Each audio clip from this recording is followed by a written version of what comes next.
On March 20, 2003, UK Prime Minister Tony Blair announced the start of military operations in Iraq. The speech came after intense diplomatic efforts, failed UN negotiations, and a build-up of Allied forces. Blair aligned the UK with the United States, asserting that Saddam Hussein posed a serious and imminent threat to international peace. This address marked a turning point in British foreign policy, placing the country at the heart of one of the most controversial conflicts of the early 21st century. Blair justified the intervention as a matter of global security and moral duty, despite massive protests, legal doubts, and deep political divisions, both at home and abroad. The stakes were immense: national credibility, human lives, and the stability of the Middle East.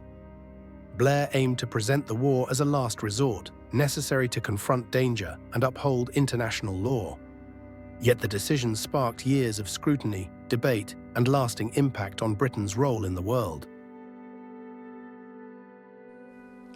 On Tuesday night, I gave the order for British forces to take part in military action in Iraq. Tonight, British servicemen and women are engaged from air, land, and sea. Their mission? To remove Saddam Hussein from power and disarm Iraq of its weapons of mass destruction. I know this course of action has produced deep divisions of opinion in our country. But I know also the British people will now be united in sending our armed forces our thoughts and prayers. They are the finest in the world, and their families and all of Britain can have great pride in them. The threat to Britain today is not that of my father's generation. War between the big powers is unlikely, Europe is at peace, the Cold War already a memory. But this new world faces a new threat of disorder and chaos, born either of brutal states like Iraq, armed with weapons of mass destruction, or of extreme terrorist groups. Both hate our way of life, our freedom, our democracy. My fear, deeply held, based in part on the intelligence that I see, is that these threats come together and deliver catastrophe to our country and our world. These tyrannical states do not care for the sanctity of human life. The terrorists delight in destroying it. Some say if we act, we become a target. The truth is, all nations are targets. Bali was never in the front line of action against terrorism. America didn't attack Al-Qaeda. They attacked America. Britain has never been a nation to hide at the back, but even if we were, it wouldn't avail us. Should terrorists obtain these weapons, now being manufactured and traded around the world, the carnage they could inflict to our economies, our security, to world peace would be beyond our most vivid imagination. My judgment as Prime Minister is that this threat is real, growing, and of an entirely different nature to any conventional threat to our security that Britain has faced before.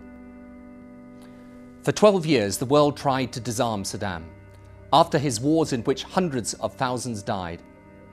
UN weapons inspectors say vast amounts of chemical and biological poisons such as anthrax, VX nerve agent and mustard gas remain unaccounted for in Iraq. So our choice is clear: back down and leave Saddam hugely strengthened, or proceed to disarm him by force. Retreat might give us a moment of respite, but years of repentance at our weakness would, I believe, follow. It is true Saddam is not the only threat, but it is true also, as we British know, that the best way to deal with future threats peacefully is to deal with present threats with resolve. Removing Saddam will be a blessing to the Iraqi people. 4 million Iraqis are in exile, 60% of the population dependent on food aid, thousands of children die every year through malnutrition and disease, hundreds of thousands have been driven from their homes or murdered. I hope the Iraqi people hear this message. We are with you. Our enemy is not you, but your barbarous rulers. Our commitment to the post-Saddam humanitarian effort will be total. We shall help Iraq move towards democracy and put the money from Iraqi oil in a UN trust fund so that it benefits Iraq and no one else. Neither should Iraq be our only concern. President Bush and I have committed ourselves to peace in the Middle East based on a secure state of Israel and a viable Palestinian state. We will strive to see it done. But these challenges and others that confront us, poverty, the environment, the ravages of disease, require a world of order and stability. Dictators like Saddam, terrorist groups like Al-Qaeda, threaten the very existence of such a world. That is why I've asked our troops to go into action tonight. As so often before, on the courage and determination of British men and women serving our country, the fate of many nations rests. Thank you.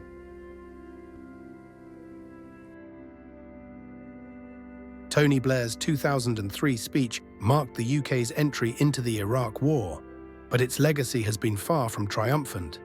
As no weapons of mass destruction were found, public trust eroded and protests intensified.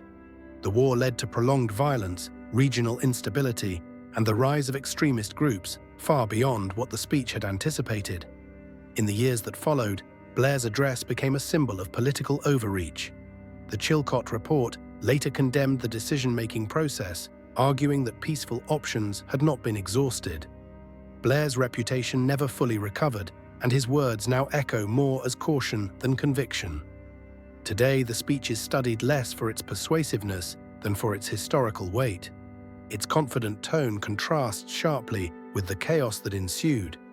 Viewed in hindsight, it captures a moment when faith in power outweighed public doubt, and its consequences still shape foreign policy debates.